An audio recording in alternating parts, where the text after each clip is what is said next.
Good morning friends. आज हम यही पढ़ने वाले हैं दही वाली मगम्मा, जिनका लेखक है श्रीनिवास।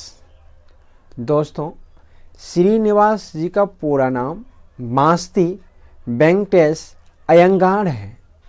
उनका जन्म 6 जून 1891 में कोलार, कर्नाटक में हुआ था। कोलार नाम का एक जिला है जो कर्नाटक राज्य में हुआ था।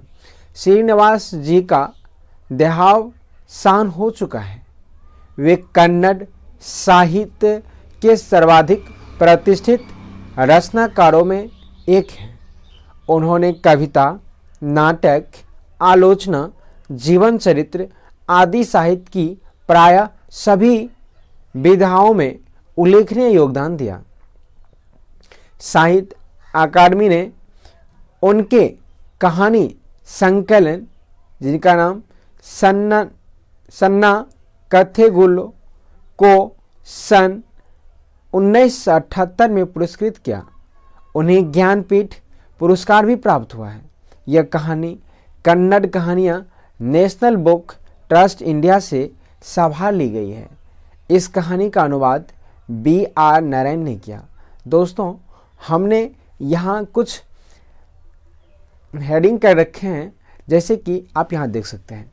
पूछा जाता है कि श्रीनिवास जी का पूरा नाम क्या है, तो आप श्रीनिवास का पूरा नाम मास्ती वेंकटेश अयंगार है लिखेंगे।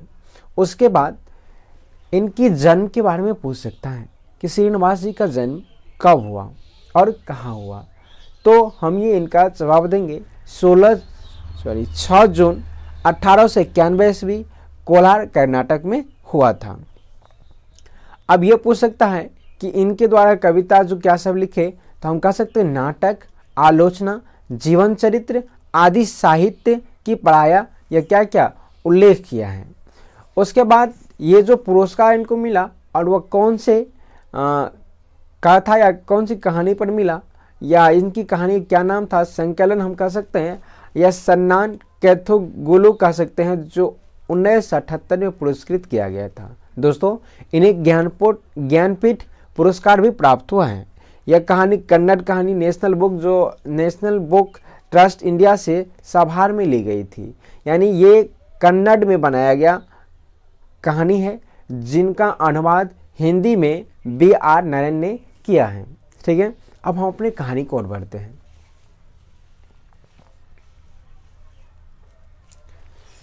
सुनिए, मगम्मा वर्षों से हमें बाड़ी से दही दिया करती है।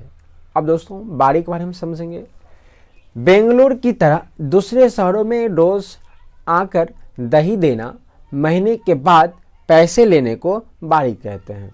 ठीक है, मतलब ये कि प्रत्येक महीने भर का एक रोज हिसाब करके रुपया देना बाड़ी कहलाता है। ठीक है, पर लगता कि बेंगलुरु में ऐसी बाड़ी का रिवाज नहीं।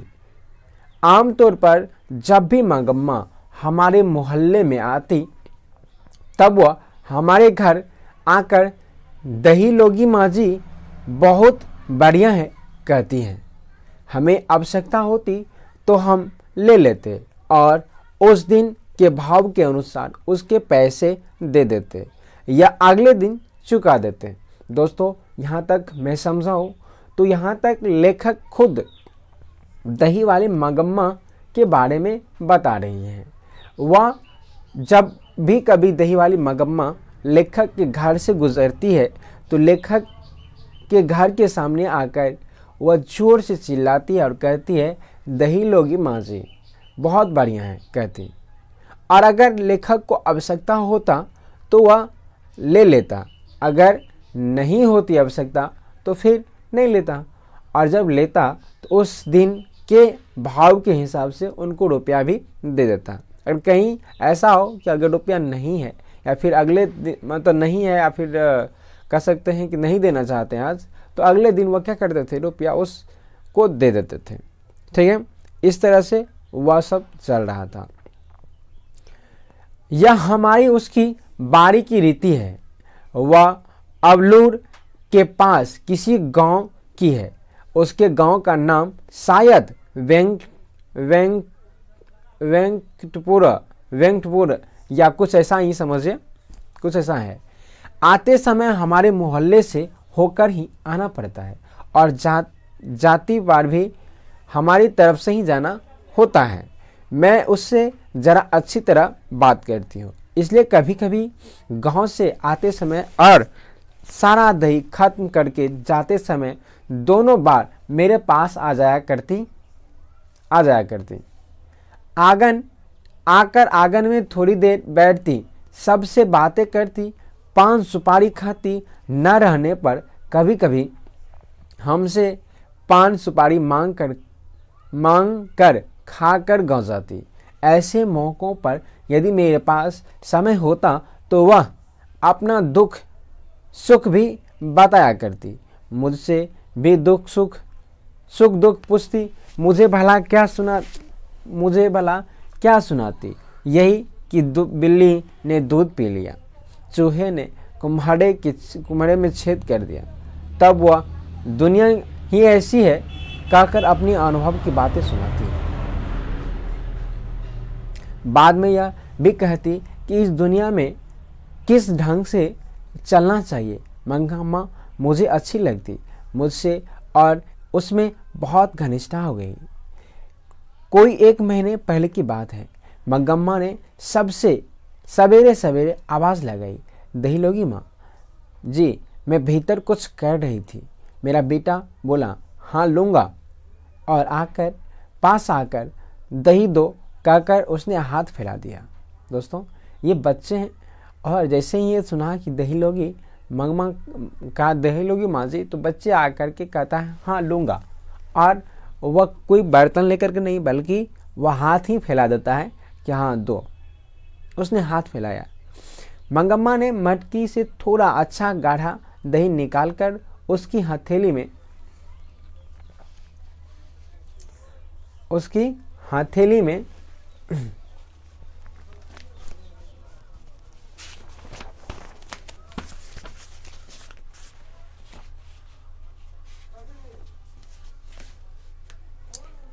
हथेली पर डाल दिया और बोली, जाकर माँ जी को जल्दी से भेज दो, मुझे जाना है। इतने में मैं आ गई।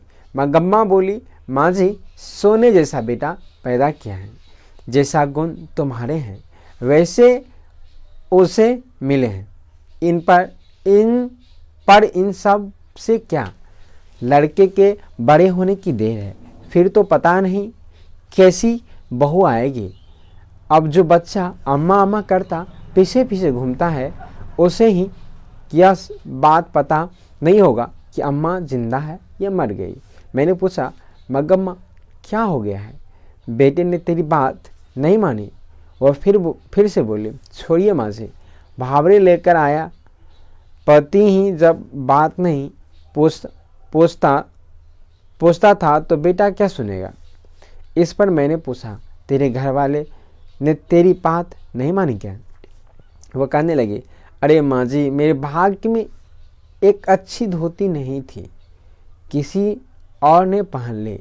वह साड़ी के चक्कर में उसी के पीछे लग गया। जो भी हो वह समझता रहा कि मेरा घर है, मेरी घरवाली है, इसलिए मैं भी चुप रही कि घरवाला तो है। सच कहती हो, अमृत बेचती रही, पति को खा गई। पता नहीं मेरे नसीब में क्या क्या लिखा है। पर आपको एक बात कहती हूँ, ध्यान रखिएगा, घरवाला जब घर आए तो अच्छी तरह कपड़े लत्ते पहनकर घूमिएगा। मर्दों का मन बड़ा चंचल होता है, उनकी पसंद की साड़ी ब्लाउज पहनकर घुमा कीजिए।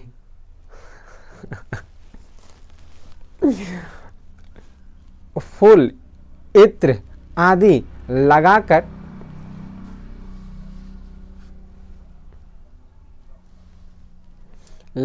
उनके मन को बस में करना चाहिए।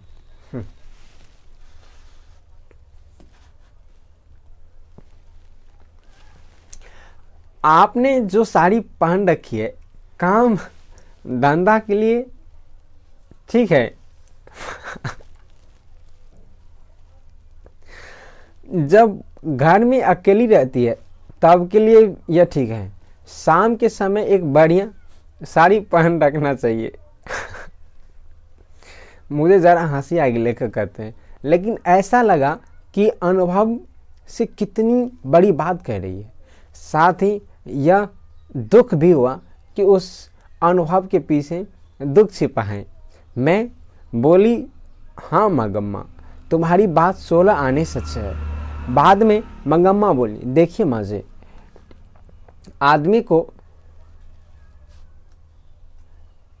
आदमी को ढंग से बस में रखने के 3-4 गुण है। कुछ लोग कहते हैं टोना टोटका करो या जड़ी बूटी खिला दो। अरे कहावत है कि दवा करने से तो मसान भी जगता है। ऐसे लोग की बातें नहीं सुननी चाहिए। कोई ना कोई स्वाद की चीज़ बना कर दीजिए। आँख को तृप्त करने को अच्छी तरह से कपड़े लत्ते पहन ओढ़, दुखी रहने पर भी हंस कर बातें कीजिए। घर के लिए जो चाहिए एक बार खूब मंगवा लीजिए, पर बार बार मत मंगाइए। पैसा जोड़कर ज़रूरत पड़ने पर 1-2 रुपये उन्हें थमा देना चाहिए। ये है सबसे बड़े टोने टोटके।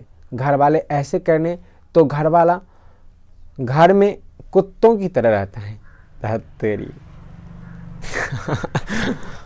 अगर ऐसा न करे तो गलियों में भटकता है। मुझे मंगम्मा की बात में चमत्कार से आश्चर्य हुआ। 2 इधर उधर की बातें करके मैंने उसे भेज दिया।